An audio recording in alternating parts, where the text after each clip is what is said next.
વિદ્યાર્થી મિત્રો, લાસ્ટ લેક્ચરમાં આપણે જે ટોપિક જોઈએ આલ્કેનના રાસાયણિક ગુણધર્મો, એમાં અલગ અલગ પ્રકારના 5 રાસાયણિક ગુણધર્મો વિશે આપણે ભણ્યા. જેમાં આલ્કેનની દહન પ્રક્રિયા ભણી ગયા, જેમાંથી CO2 અને H2O ઉત્પન્ન કરાવતો એની દરમિયાન કેટલીક પ્રકારની દહન ઉષ્મા ઉદ્ભવતી હોય છે. પછી નિયંત્રિત ઓક્સિડેશન ભણીએ, એમાં અલગ અલગ પ્રકારની કન્ડિશનમાં આલ્કેનનું ઓક્સિડેશન કરવાથી જુદા જુદા પ્રકારની નિપજો મળી શકે છે. પ્રાથમિક આલ્કોહોલ હોઈ શકે, આલ્ડીહાઇડ હોઈ શકે છે, અથવા તો કાર્બોક્સિલિક એસિડ પણ હોઈ શકે છે. ત્યાર પછી આઇસોમરાઇઝેશન એટલે કે સમઘટકીકરણનો ટોપિક પણ ભણ્યા, જે નિર્જળ AlCl3 જેવા ઉદ્દીપકની હાજરીમાં, લુઈસ એસિડની હાજરીમાં પ્રક્રિયા થાય. એના પછી હતી એરોમેટાઇઝેશનની પ્રક્રિયા. એરોમેટાઇઝેશનની પ્રક્રિયા અલગ અલગ પ્રકારના ધાત્વિક ઓક્સાઇડની હાજરીમાં કરવામાં આવે. તો જે 6 કાર્બનથી 10 કાર્બન ધરાવતા રેખીય નોર્મલ આલ્કેન સંયોજનો છે, એનું રૂપાંતર એક એરોમેટિક હાઇડ્રોકાર્બન સંયોજનોમાં થતું હોય. પછી 5 નંબર હતી પાણીની બાષ્પ સાથેની પ્રક્રિયા. પાણીની બાષ્પ સાથે 1273 કેલ્વિન જેટલા ઊંચા તાપમાને પ્રક્રિયા કરવામાં આવે તો એ પ્રક્રિયા દ્વારા જળવાયુનું મિશ્રણ મળે છે, જે આપણે ઓલરેડી હાઇડ્રોજનના ચેપ્ટરમાં હાઇડ્રોજન વાયુની ઉત્પાદનની પ્રક્રિયાઓમાં ભણી ગયેલા છે. તો આવી 5 અલગ અલગ રિએક્શન્સ ભણ્યા. એમાં પ્રક્રિયા નંબર 6 છે આગળની, છઠ્ઠી રાસાયણિક પ્રક્રિયા, રાસાયણિક ગુણધર્મ આપ્યો છે આલ્કેનનો, ઉષ્મીય વિભંજન.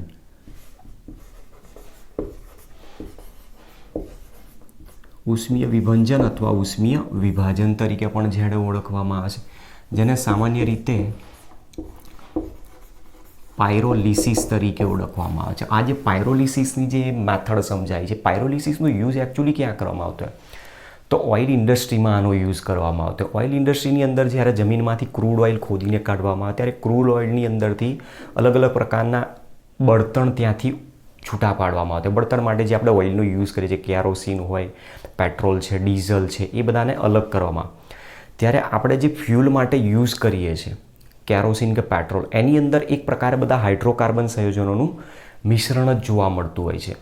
જેમાં સામાન્ય રીતે જોઈએ તો આપણી પાસે જે કેરોસીન છે, કેરોસીન એક પ્રકારે હાઇડ્રોકાર્બનનું મિશ્રણ છે, જેમાં ડોડેકેન જોવા મળતો હોય આલ્કેન.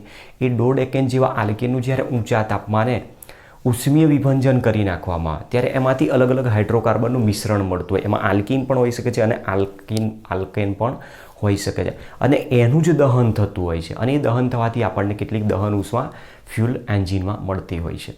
તો અહીંયા જે આપણી પાસે ઊંચો અણુભાર ધરાવતા અથવા વધુ કાર્બન ધરાવતા જે આલ્કેન છે, ઉચ્ચ આલ્કેન જેના માટે શબ્દ વપરાય, એવા ઉચ્ચ આલ્કેનનું જ્યારે ઊંચા તાપમાને વિઘટન કરી નાખવામાં આવે ત્યારે તેનું વિઘટન થઈને એમાંથી હાઇડ્રોજન પણ છૂટો પડે, આલ્કેન હાઇડ્રોકાર્બન છૂટો પડે, આલ્કીન હાઇડ્રોકાર્બન્સ પણ છૂટા પડે છે. ત્યારે એનું નિમ્નતર આલ્કીન અથવા આલ્કીનમાં રૂપાંતર થવાની જે પ્રક્રિયા આપી છે એને જ ઉષ્મીય વિભંજન અથવા તો પછી પાયરોલિસિસ તરીકે ઓળખવામાં આવે છે. સામાન્ય રીતે પાયરોલિસિસ થાય છે કઈ રીતે, તમને સિમ્પલ નાના અથવા તો નિમ્નતર આલ્કેનના ઉદાહરણથી સમજાવું છું. દાખલા તરીકે આપણી પાસે એક સપોઝ સંયોજન છે CH3CH3, અને આનું જ્યારે પાયરોલિસિસ કરવામાં તો ઊંચા તાપમાને વિઘટન કરવામાં તો અહીંયાથી હાઇડ્રોજન છૂટો પડી જાય. ત્યાંથી જેવો હાઇડ્રોજન છૂટો પડશે એટલે H2 ગેસ પ્લસ આલ્કીન છૂટો પડી જાય. આ રીતનું સંયોજન પોસિબલ છે. ઠીક છે, ચલો ત્યાર પછી માની લો કે પ્રોપેન છે, CH3CH2CH3. પ્રોપેનનું જ્યારે ઉષ્મીય વિઘટન કરવા તો સૌથી પહેલાં છેડા ઉપરથી હાઇડ્રોજન દૂર કરા. જેવો તમે હાઇડ્રોજન દૂર કરશો એટલે બીજો ભાગ એમાંથી છૂટો પડી જશે આલ્કીન પ્રોપીન તરીકે. ત્યાર પછી અહીંયાથી બોન્ડ બ્રેક થાય. અહીંયાથી જેવો બંધ તૂટશે એટલે જે એક કાર્બન છૂટો પડ્યો એ આલ્કેન બનાવશે અને બીજામાં આલ્કીન બનાવી દેશે. તો આનો હાઇડ્રોજન આને આપી દો એટલે બીજું એક સંયોજન છૂટું પડી જશે CH4 plus CH2 double bond CH2. તો તમે જોઈ શકો છો આ પ્રમાણે જુઓ કે આલ્કીન હાઇડ્રોકાર્બનનું ઉષ્મીય વિભંજન કરવાથી હાઇડ્રોજન, આલ્કીન અને આલ્કેન નિમ્નતર જે હતા એના કરતાં નિમ્નતર આલ્કીન અને આલ્કીન હાઇડ્રોકાર્બન્સ એમાંથી છૂટા પડતા હોય છે એવું આપણે કહી શકીએ છીએ. હવે એના આધારે આપણને જે એક્ઝામ્પલ આપેલું છે બુકમાં, એમાં નોર્મલ હેક્ઝેન છે CH3CH2CH2CH2CH3. નોર્મલ હેક્ઝેન જે હાઇડ્રોકાર્બન આપ્યો એની 773 કેલ્વિન તાપમાને ઉષ્મીય વિભંજન જો કરી નાખવા તો સૌથી પહેલાં અહીંયાથી હાઇડ્રોજન છૂટો પાડી દો તો H2 ગેસ પ્લસ બાકી રહ્યો એમાંથી આલ્કીન બનાવી દો.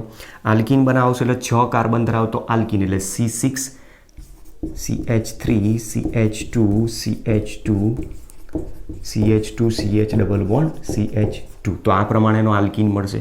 ત્યાર પછી અહીંયાથી વિઘટન કરાવો. અહીંયાથી વિઘટન કરશો એટલે મિથેન ગેસ છૂટો પડે CH4 પ્લસ.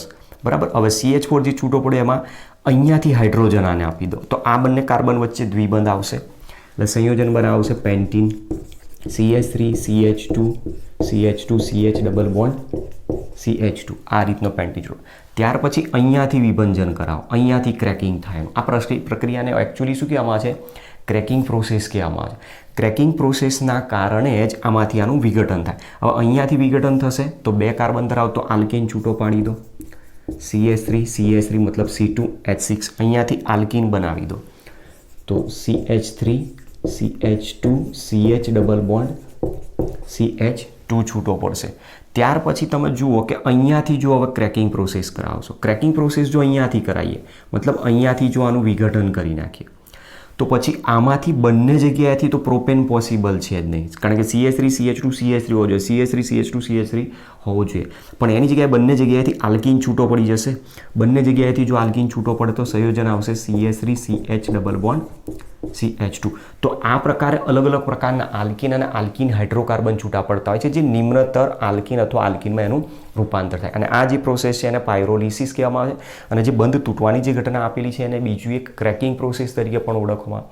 તો જેમ ક્રેકિંગ વધારે થતું જાય, જેમ બંધારણ સાખીય જો આપેલું હશે, સાખીય બંધારણ આ સાખીય આલ્કેન જો આપેલું હશે તો એનું ક્રેકિંગ વધશે. ક્રેકિંગ વધારે હશે તો એનું નોકિંગ વધારે થશે. નોકિંગ જેનું વધારે થતું હોય એનો ઓક્ટેન નંબર વધારે અને ઓક્ટેન નંબર જેનો વધારે એની ફ્યુલ એફિશિયન્સી પણ હંમેશા વધારે, જે તમે ધોરણ 10ની અંદર પણ ઓલરેડી ભણીને આવેલા છો. એટલે ફ્યુલ કોઈ પણ પ્રકારનું આપણે જ્યારે યુઝ કરીએ છીએ તો પેટ્રોલ અને ડીઝલમાંથી કોની ફ્યુલ એફિશિયન્સી વધારે છે એ તમને આના ઉપરથી જ ખબર પડી શકે કે જેનો ઓક્ટેન નંબર વધારે એની ફ્યુલ એફિશિયન્સી વધારે. ઓક્ટેન નંબર કોનો વધારે હોય તો જેનું નોકિંગ વધારે થતું હોય, જેનું ક્રેકિંગ વધારે થતું હોય, જેના ઉષ્મીય વિભંજનથી વધુ હાઇડ્રોકાર્બન સંયોજનો છૂટા પડતા હોય એનો ઓક્ટેન નંબર વધુ જોવા મળતો. તો આ આપણી પાસે પ્રક્રિયા નંબર 6 આપેલી છે પાયરોલિસિસ અને એની અંદર જ તમને કીધું છે કે કેરોસીન અથવા જે પેટ્રોલ છે એની અંદર ડોડેકેન આલ્કેન હાઇડ્રોકાર્બન તરીકે જોવા મળતો હોય અને એ ડોડેકેનનું જ્યારે ઉષ્મીય વિભંજન કરવામાં આવે ત્યારે એમાંથી હેક્ઝેન અને પેન્ટીન જેવા મૂળ હાઇડ્રોકાર્બન અને બીજી કેટલીક અન્ય નિપજો પણ જોવા મળતી હોય છે અને એનું જ ત્યાં ઉષ્મીય વિભંજન થવાથી દહન ઉષ્મા ઉત્પન્ન થતી હોય છે. ચલો ત્યાર પછીનો રાસાયણિક ગુણધર્મ આપ્યું છે હેલોજિનેશન.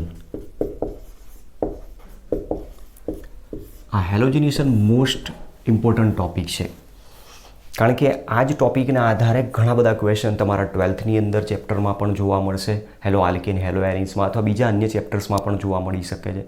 સાથે સાથે આ ટોપિકમાંથી એન્ટ્રન્સ એક્ઝામમાં પણ ઘણા બધા ક્વેશ્ચન્સ પૂછાતા હોય છે.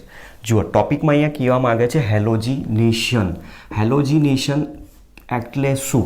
હેલોજનનું ઉમેરાવું એટલે એને કહેવાય હેલોજિનેશન. હવે હેલોજિનેશનની પ્રક્રિયા જો થાય તેમાં હેલોજન તરીકે આપણે X2 બતાવીએ છીએ ને X2 તરીકે F2 Cl2 Br2 અને I2 જેવા ડાયટમિક મોલિક્યુલ્સનો આપણે ઉપયોગ કરીએ છીએ. હવે જે હેલોજિનેશનની પ્રક્રિયા આપેલી છે એકચ્યુઅલી હેલોજિનેશનની પ્રક્રિયા આપે છે કોણ તો આલ્કેન હાઇડ્રોકાર્બન. એવું કોઈ પણ કાર્બનિક સંયોજન કે જેમાં sp3 કાર્બન ઉપર ઓછામાં ઓછો એક હાઇડ્રોજન હોય, sp3 કાર્બન ઉપર ઓછામાં ઓછો એક હાઇડ્રોજન હોય એ સંયોજનો આ રીતની પ્રક્રિયાઓ આપી શકે. સામાન્ય રીતે જે આલ્કેનનું હેલોજિનેશન છે એ આલ્કેનનું હેલોજિનેશન 573 થી 773 કેલ્વિન તાપમાનની વચ્ચે અથવા તો પછી અલ્ટ્રાવાયોલેટ કિરણો વડે અથવા તો પછી સૂર્યપ્રકાશની હાજરીમાં પ્રક્રિયા કરવામાં. મોટા ભાગે આનો આપણે ખાસ યુઝ કરતા સૂર્યપ્રકાશની હાજરીમાં અથવા તો પછી અલ્ટ્રાવાયોલેટ કિરણો જ્યારે એના ઉપર આપાત કરવામાં ત્યારે હેલોજિનેશનની પ્રક્રિયા પોસિબલ છે. હવે જે હેલોજિનેશનની પ્રક્રિયા થાય છે એક પ્રકારે મુક્તમૂલક ક્રિયાવિધિ દ્વારા જોવા મળતું હોય છે. તો પ્રક્રિયા જે આપેલી છે મુક્તમૂલક ક્રિયાવિધિ દ્વારા થતી હોય છે. એમાં એકચ્યુઅલી રિએક્શનમાં પ્રક્રિયા કઈ રીતે થાય છે તો સમજાવું. જુઓ પ્રક્રિયામાં સૌથી પહેલાં આપણી પાસે આલ્કેન હાઇડ્રોકાર્બન છે. એ આલ્કેન હાઇડ્રોકાર્બનની પ્રક્રિયા ડાયહેલોજન અણુ સાથે કરવામાં આવે. અલ્ટ્રાવાયોલેટ કિરણોની હાજરીમાં એને હીટ આપો, એને ગરમ કરશો. ગરમ કરશો એટલે પ્રક્રિયામાં અહીંયાથી શું થશે? પહેલાં એક હાઇડ્રોજન વિસ્થાપિત થશે. એક હાઇડ્રોજન વિસ્થાપિત થશે, એક હેલોજન આવશે એટલે બનાવશે RX હેલો આલ્કેન સંયોજન.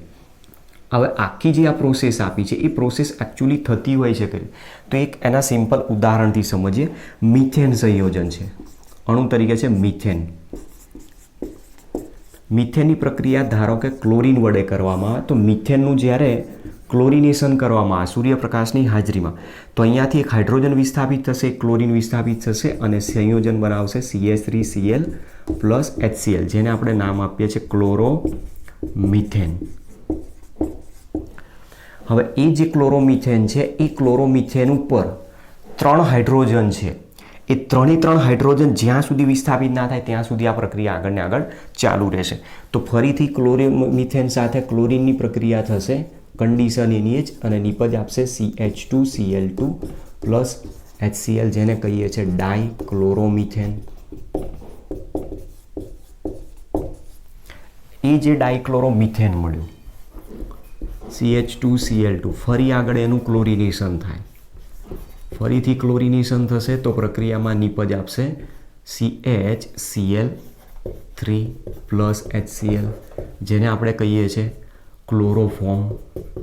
ક્લોરોફોર્મ અથવા ટ્રાઇક્લોરોમિથેન જેને કહેવાય. જે ક્લોરોફોર્મ છે એની પાસે એક હાઇડ્રોજન છે, એનું ફરીથી હજુ ફર્ધર ક્લોરિનેશન જો થાય તો CCl4 પ્લસ HCl નો અણુ છૂટો પડી જશે, જેને કહીએ છીએ કાર્બન ટેટ્રાક્લોરાઇડ અથવા ટેટ્રાક્લોરોમિથેન. બરાબર, સંયોજનનું IUPAC નામ. એક ક્લોરીન છે અને એક કાર્બન ધરાવતો આલ્કેન તો ક્લોરોમિથેન, 2 ક્લોરીન છે તો ડાયક્લોરોમિથેન, 3 ક્લોરીન છે તો ટ્રાઇક્લોરોમિથેન અને 4 ક્લોરીન છે તો ટેટ્રાક્લોરોમિથેન તરીકે ઓળખવામાં આવતું હોય છે.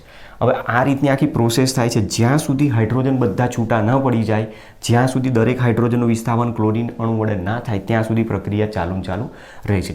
તો એક ક્લોરીનનું જોડાવું, એક વખત ક્લોરિનેશન થયું એટલે એને કહેવાય મોનોક્લોરિનેશન, બીજી વાર ક્લોરિનેશન થાય તો એને કહેવાય ડાયક્લોરિનેશન, ત્રીજી વાર ક્લોરિનેશન થાય તો ટ્રાયક્લોરિનેશન, ચોથી વાર ક્લોરિનેશન થાય તો ટેટ્રાક્લોરિનેશનની પ્રક્રિયા દર્શાય. તો 4 વખત એનું ક્લોરિનેશન થવાથી છેલ્લે કાર્બન ટેટ્રાક્લોરાઇડ CCl4 નિપજ મળતી. અને એ જે પ્રક્રિયા આપી છે એમાં જે કાર્બન છે, કાર્બન કયો છે? sp3 carbon. sp3 કાર્બન હોય તો ફ્રી રેડિકલ સરળતાથી બનાવી શકશે, અને ફ્રી રેડિકલ સરળતાથી બને તો પ્રક્રિયા પણ સરળતાથી આપી શકાય. અને આખી જે પ્રોસેસ છે અલગ અલગ 3 તબક્કામાં થાય. 3 તબક્કામાં કઈ રીતે? તો સૌથી પહેલાં મુક્ત મૂલક બનાવશે. એ મુક્ત મૂલક મેઇન આલ્કેન હાઇડ્રોકાર્બન ઉપર અટેક કરશે. એ આલ્કેન હાઇડ્રોકાર્બન પર અટેક કર્યા બાદ જે મધ્યવર્તી બને એ પાછો મેઇન Cl2 અણુ સાથે પ્રક્રિયા કરશે. અને આ રીતની પ્રક્રિયા આગળ ને આગળ ચાલુ રહે. અને એક છેલ્લો તબક્કો એવો આવશે કે જેમાં પ્રક્રિયા અટકી પણ જશે. તો મેજર 3 તબક્કા છે. એમાં શરૂઆતનો તબક્કો જેને કહેવાય પ્રારંભિક તબક્કો, જેને ઇનિશિયલ સ્ટેપ કહેવામાં આવે છે, ઇનિશિએશન સ્ટેપ. બીજા નંબરમાં પ્રોપોગેશન સ્ટેપ કહેવામાં આવે છે, મતલબ વૃદ્ધિ તબક્કો કહેવાય. અને ત્રીજો છે ટર્મિનેશન સ્ટેપ, જેને અંતિમ તબક્કા તરીકે ઓળખવામાં આવતો હોય છે. જો કઈ રીતે આવે છે આખી મિકેનિઝમ એની સમજીએ. મિકેનિઝમમાં સ્ટેપ 1 છે ઇનિશિએશન સ્ટેપ.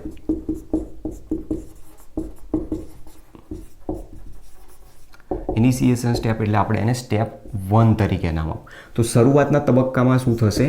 જે Cl2 અણુ છે એ Cl2 અણુમાં સૂર્યપ્રકાશની હાજરીમાં જ્યારે હીટ મળશે તો આ જે ક્લોરીનના જે સહસંયોજક બંધના 2 ઇલેક્ટ્રોન છે એમાંથી એક ઇલેક્ટ્રોન આ ક્લોરીન લઈ જશે, એક ઇલેક્ટ્રોન આ ક્લોરીન લઈ જશે, એટલે બંધનું સમવિભાજન થાય. અને બંધનું સમવિભાજન થવાથી 2 ક્લોરીન મુક્ત મૂલકો છૂટા પડે. એ ક્લોરીન મુક્ત મૂલક કેવો છે?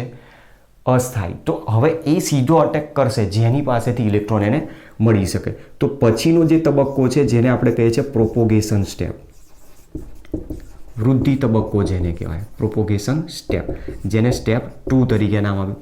તો સ્ટેપ 2માં મિથેન છે, મિથેન ઉપર આ ક્લોરીન અટેક કરશે ને ત્યાંથી ઇલેક્ટ્રોન મેળવવા પ્રયત્ન કરશે. તો એ ઇલેક્ટ્રોન મેળવે કઈ રીતે? તો જે CH4 છે એમાં અહીંયા હું CH3 કરી દઉં છું, અહીંયા એક હાઇડ્રોજન મૂકી દઉં તો ફરી અહીંયાથી બંધનું સમવિભાજન થાય. બંધનું સમવિભાજન થવાથી એક ઇલેક્ટ્રોન કાર્બન લઈ જશે, એક ઇલેક્ટ્રોન હાઇડ્રોજન લઈ જશે. તો હાઇડ્રોજન મુક્ત મૂલક, ક્લોરીન મુક્ત મૂલક બંને ભેગા થઈને બનાવશે HCl, અને અહીંયાથી છૂટો પડી ગયો મિથાઇલ મુક્ત મૂલક. હવે આ જે મિથાઇલ મુક્ત મૂલક બન્યો એ મિથાઇલ મુક્ત મૂલકને ઇલેક્ટ્રોનની જરૂર છે, તો એ ક્લોરીન અણુ ઉપર અટેક કરશે.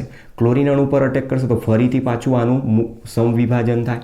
તો આ ક્લોરીન મુક્ત મૂલક મિથાઇલ મુક્ત મૂલક સાથે જોડાશે, CH3Cl બનાવશે અને બીજો ફરી છૂટો પડી ગયો ક્લોરીન મુક્ત મૂલક. હવે આ ક્લોરીન મુક્ત મૂલક ફરી ક્લોરોમિથેન ઉપર અટેક કરશે. તો ક્લોરોમિથેનને હવે હું આ રીતે દર્શાવું છું. અહીંયા છે એક હાઇડ્રોજન અને એ એના ઉપર અટેક કરે તો આનું ફરી સમવિભાજન થાય તો એક હાઇડ્રોજન મુક્ત મૂલક છૂટો પાડશે. એ હાઇડ્રોજન મુક્ત મૂલક ક્લોરીન સાથે જોડાઈને HCl બનાવશે અને બીજો અહીંયાથી મુક્ત મૂલક છૂટો પડી ગયો CH2 અને એક ક્લોરીન છે આની પાસે, તો આ મુક્ત મૂલક છૂટો પડ્યો. હવે એ જે મુક્ત મૂલક છૂટો પડ્યો CH2Cl એ ફરી પાછો ક્લોરીન ઉપર અટેક કરશે. ફરી ક્લોરીન ઉપર અટેક કરશે તો ફરી ક્લોરીનનું સમવિભાજન થાય તો બીજો એક ક્લોરીન મુક્ત મૂલક છૂટો પડશે અને અહીંયા સંયોજન બનાવશે CH2Cl2. તો આ જ ક્લોરીન મુક્ત મૂલક ફરી આના ઉપર અટેક કરે તો બીજો એક હાઇડ્રોજન અહીંયાથી છૂટો પાડવો પડશે. હવે તો ફરી અહીંયા સમવિભાજન થશે, આનું સમવિભાજન થાય તો હાઇડ્રોજન ક્લોરીન મુક્ત મૂલક ભેગા થઈને HCl બનાવશે અને બીજો એક મુક્ત મૂલક છૂટો પડી ગયો CHCl2. હવે આ જે CHCl2 છૂટો પડ્યો એ CHCl2 ફરી પાછો કોના ઉપર અટેક કરશે? Cl2 પર અટેક કરશે. તો CHCl2 પ્લસ Cl2 ફરી પાછો અહીંયાથી સમવિભાજન બતાવશે અને આ ક્લોરીન મુક્ત મૂલક આની સાથે જોડાય એટલે CHCl3 પ્લસ ક્લોરીન મુક્ત મૂલક ફરીથી છૂટો પડી જશે. ફરી પાછો જે ક્લોરીન મુક્ત મૂલક છૂટો પડ્યો છે એ ક્લોરીન મુક્ત મૂલક આની ઉપર ફરી અટેક કરે ક્લોરોફોર્મ ઉપર. તો ક્લોરોફોર્મ પાસે પણ હજુ એક હાઇડ્રોજન ઓલરેડી બચ્યો છે તો ફરી પાછું બંધનું સમવિભાજન થશે. તો અહીંયા હાઇડ્રોજન મુક્ત મૂલક અને CCl3 મુક્ત મૂલક છૂટા પડે તો ફરી આ બંને ભેગા થશે HCl નો અણુ બનાવશે અને અહીંયાથી ઉત્પન્ન થયો એક નવો મુક્ત મૂલક. હવે એ જે નવો મુક્ત મૂલક છૂટો પડ્યો એ ફરી પાછો ઇલેક્ટ્રોનની જરૂર છે એટલે Cl2 અણુ ઉપર ફરીથી અટેક કરશે. Cl2 અણુ પર ફરીથી જો અટેક કરે તો આ અહીંયાથી સમવિભાજન બતાવશે અને ક્લોરીન આની સાથે જોડાશે તો CCl4 પ્લસ ક્લોરીન મુક્ત મૂલક આ રીતનો છૂટો પડી જાય.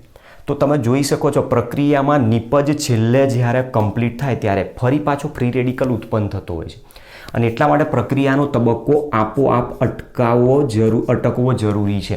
તો છેલ્લો જે આવશે ટર્મિનેશન પોઈન્ટ આવશે, ટર્મિનેશન સ્ટેપ જેને કહીએ છીએ, જેને આપણે સ્ટેપ 3 તરીકે અહીંયા દર્શાવ્યું. તો ટર્મિનેશન સ્ટેપમાં શું થાય? ઇનિશિએશન સ્ટેપમાં ફ્રી રેડિકલ ઉત્પન્ન થાય જે પ્રક્રિયાની શરૂઆત કરાવે છે એટલે પ્રારંભક તરીકે ઓળખાય. બીજા નંબરમાં પ્રક્રિયાનો વૃદ્ધિ તબક્કો બતાવે, વૃદ્ધિ થાય છે પ્રક્રિયામાં, તમે જોઈ શકો છો બરાબર, અલગ અલગ રિએક્શન્સથી જે મેં બતાવી છે. અને છેલ્લે પ્રક્રિયામાં જે ફ્રી રેડિકલ છે પાછો ફ્રી રેડિકલ વધે છે તો પ્રક્રિયા આપોઆપ કઈ રીતે અટકતી હોય? તો આપણી પાસે ક્લોરીન મુક્ત મૂલક છે તો એ જ ક્લોરીન મુક્ત મૂલક જો ઉત્પન્ન થયેલો હશે તો બીજા ક્લોરીન મુક્ત મૂલક સાથે જોડાઈને Cl2 બનાવી દે. મિથાઇલ મુક્ત મૂલક જે છૂટો પડ્યો છે એ મિથાઇલ મુક્ત મૂલક બીજા મિથાઇલ મુક્ત મૂલક સાથે જોડાઈને CH3CH3 બનાવી દેશે અને મિથાઇલ મુક્ત મૂલક ક્લોરીન મુક્ત મૂલક સાથે જોડાઈને CH3Cl સંયોજન બનાવી શકે છે. આ પ્રમાણે આખી પ્રોસેસ છેલ્લે ટર્મિનેશન પોઈન્ટમાં થાય અને પ્રક્રિયા આપોઆપ જ અટકી જતી હોય.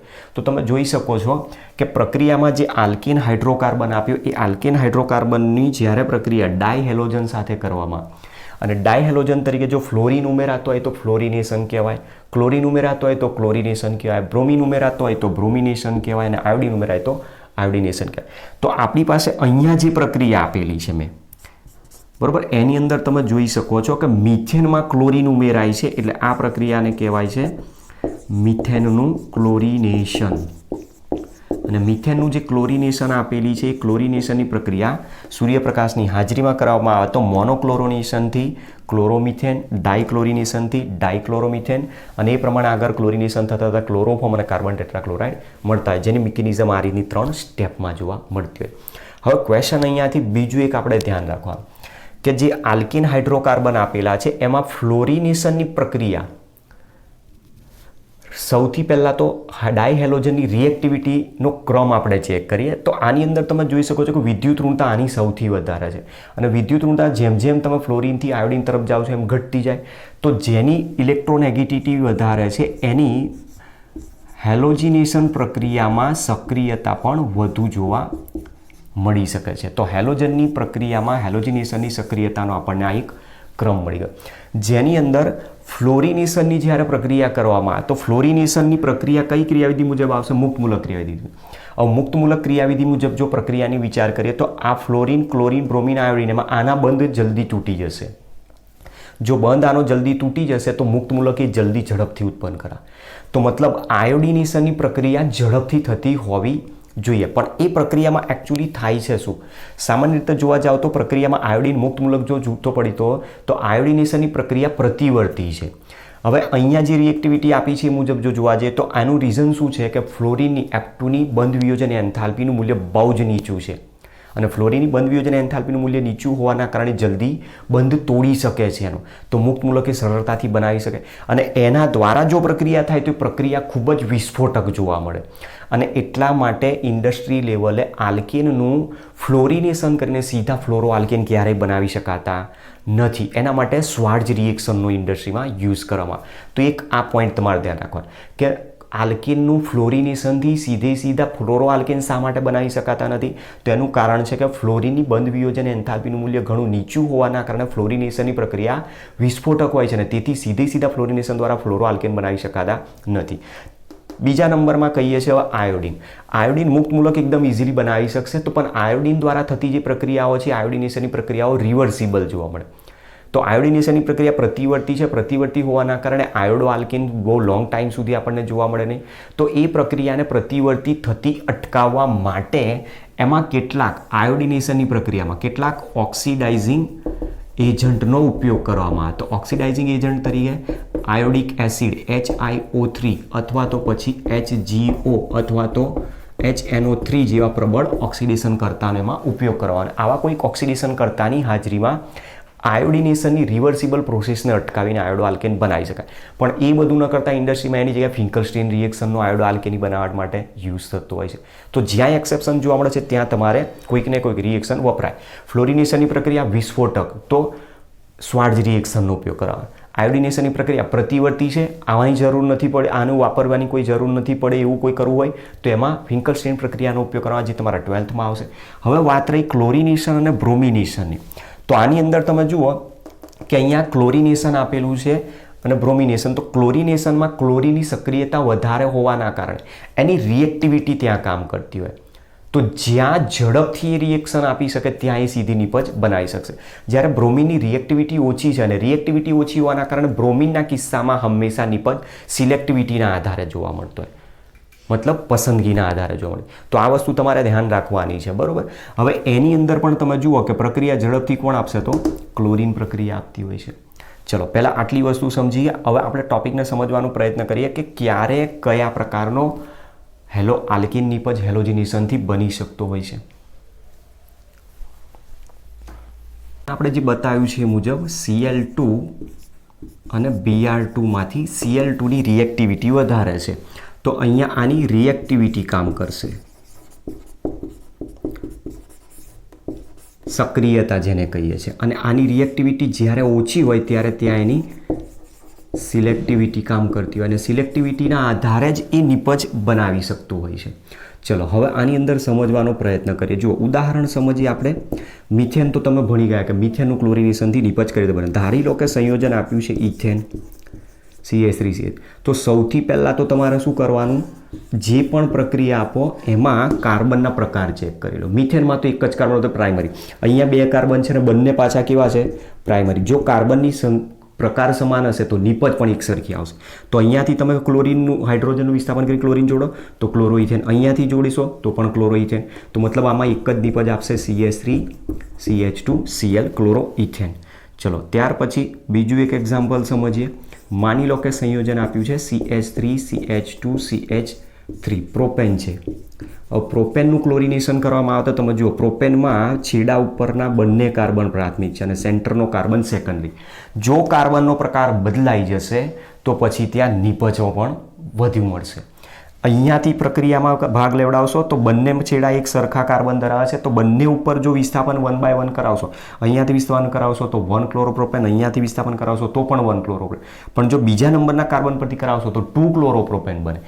કેમ? એનું રીઝન છે. જુઓ, પ્રક્રિયામાં આપણે શું કહીએ છીએ કે પ્રક્રિયા દરમિયાન ફ્રી રેડિકલ એમાંથી ઉત્પન્ન થતો હોય છે. ફ્રી રેડિકલ જો આમાંથી ઉત્પન્ન થાય તો આપણી પાસે છે પ્રોપેન, CH3 CH2 CH3. આનું જો સમવિભાજન થાય, સમવિભાજન થશે તો આ બંને એક જ પ્રકારના કાર્બન છે, બેમાંથી કોઈ એક જગ્યાએ મુક્ત મૂલક ઉત્પન્ન. ધારો કે અહીંયાથી મુક્ત મૂલક ઉત્પન્ન કરાવું તો CH3 CH2 CH2 free radical આ રીતનું ઉત્પન્ન થાય. હવે આ સેકન્ડરી કાર્બન છે તો ત્યાંથી ઉત્પન્ન કરાવો તો CH3 CH CH3, તો આ સેકન્ડરી કાર્બન પરથી મુક્ત મૂલક ઉત્પન્ન. એમાં મુક્ત મૂલકનો પ્રકાર પણ તમે જુઓ, આ પ્રાઇમરી છે અને આ સેકન્ડરી પ્રકારનો આપ્યો.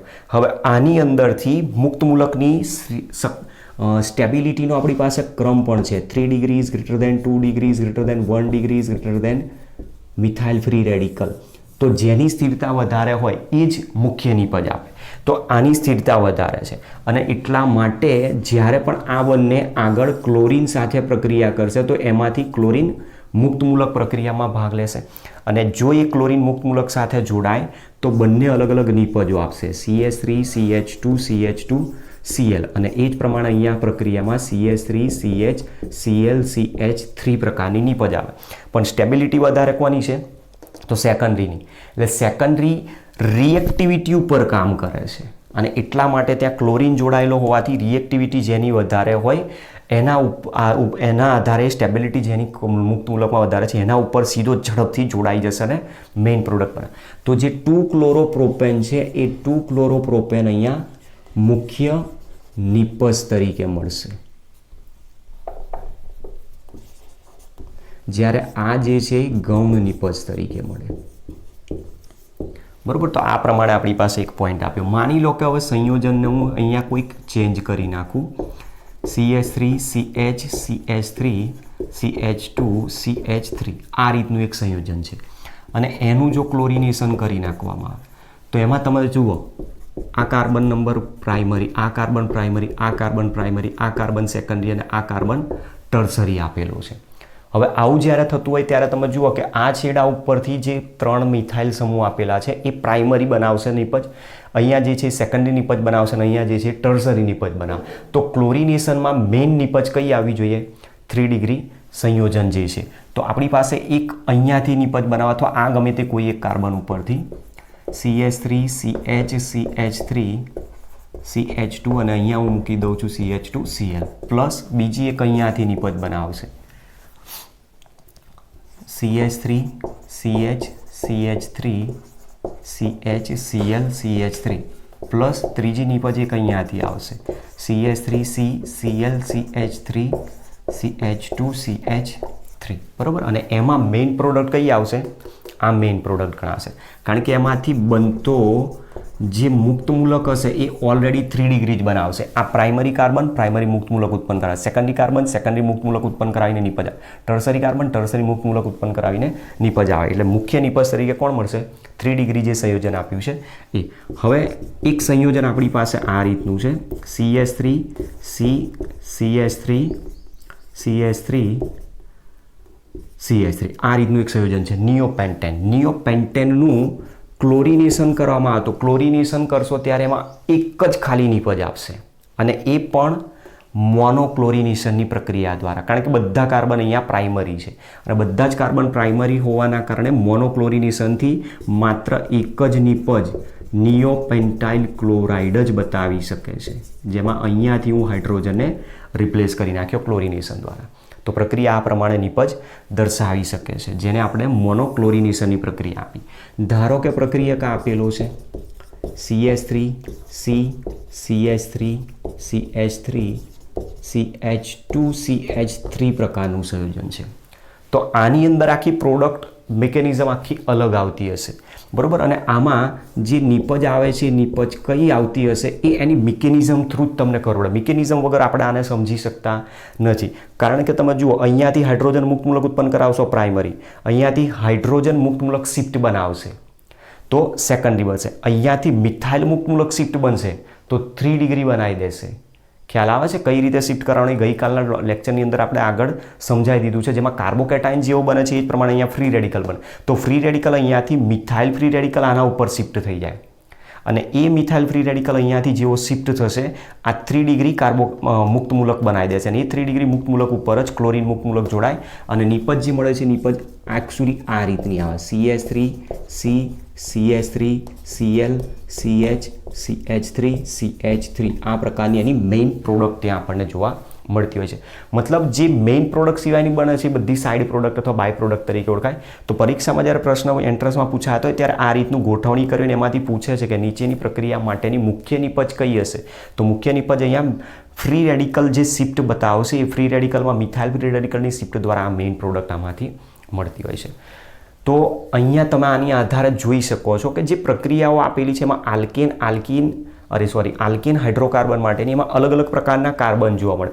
અલગ અલગ પ્રકારના કાર્બન હોય તો પ્રાથમિક કાર્બન ધરાવતો આલ્કેન, દ્વિતીયક કાર્બન ધરાવતો આલ્કેન, તૃતીયક કાર્બન ધરાવતો, બરોબર? આપણી પાસે 3 એકમાં જ છે.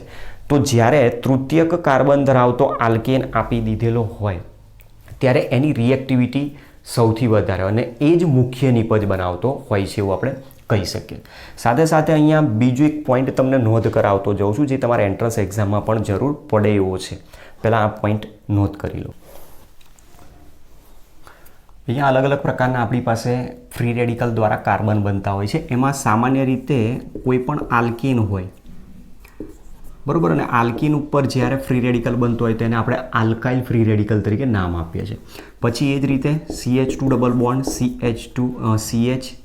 CH3 છે, આનો sp3 કાર્બન છે અને પડોશી કાર્બન sp2. તો આ જે સંયોજન છે એને કહેવાય, આમાં જે કાર્બન એને એલાઇલિક કાર્બન કહેવામાં આવે, CH2 ડબલ બોન્ડ CH, અને અહીંયાથી જો મુક્ત મૂલક છૂટો પડે તો આને કહેવાય એલાઇલ કાર્બન. એલાઇલ મુક્ત મૂલક આપેલું છે. એ જ પ્રમાણે એક સંયોજન આ રીતનું છે જેને આપણે ટોલ્યુઇન તરીકે ઓળખીએ છીએ. ટોલ્યુઇનમાંથી અહીંયાથી ફ્રી રેડિકલ બનાવી દેવામાં આવે તો CH2, એમાં આ કાર્બન sp3 છે. જુઓ sp3 કાર્બનનું પડોશી કાર્બન જે છે sp2. અહીંયા રેખીય બંધારણ તો અહીંયા ચક્રીય બંધારણ છે, એરોમેટિક રિંગ, ત્યારે આને કહેવાય છે બેન્ઝાઇલિક કાર્બન. બેન્ઝાઇલિક કાર્બન છે અને એ બેન્ઝાઇલિક કાર્બન ઉપર ફ્રી રેડિકલ બનાવેલો છે. તો આવા અલગ અલગ પ્રકારના આપણી પાસે ફ્રી રેડિકલ બની શકે છે અને એમાંથી કોણ જલ્દી સ્થાયી નિપજ આપી શકે? તો બેન્ઝાઇલિક આપી શકે. શા માટે? એ બધું તમારા આગળ જે ચેપ્ટર છે એ ચેપ્ટરની અંદર ત્યાં તમે હાઇપર કોન્જ્યુગેશન છે, હાઇપર કોન્જ્યુગેશનના આધારે ત્યાં એની બેન્ઝાઇલિકની કઈ રીતે સ્ટેબિલિટીમાં વધારો થાય છે, રેઝોનન્સના આધારે બધું કઈ રીતે આવે, બધું ત્યાં એની અંદર આવે છે. તો આનો જે ક્રમ આવે છે આપણી પાસે આ રીતે ટર્સરી માટે આપણે T વાપરીશું, બરાબર, 3 ડિગ્રી અથવા T. Tertiary benzylic carbon, tertiary benzylic કાર્બનની સક્રિયતા સૌથી વધારે, મતલબ એ સૌથી પહેલો નિપજ આપે. ત્યાર પછી સેકન્ડરી હોય તો આપણે સ્મોલ s બતાવીશું, સેકન્ડરી બેન્ઝાઇલિક કાર્બન. ત્યાર પછી નિપજ કોણ આપી શકે? તો પ્રાઇમરી બેન્ઝાઇલિક કાર્બન.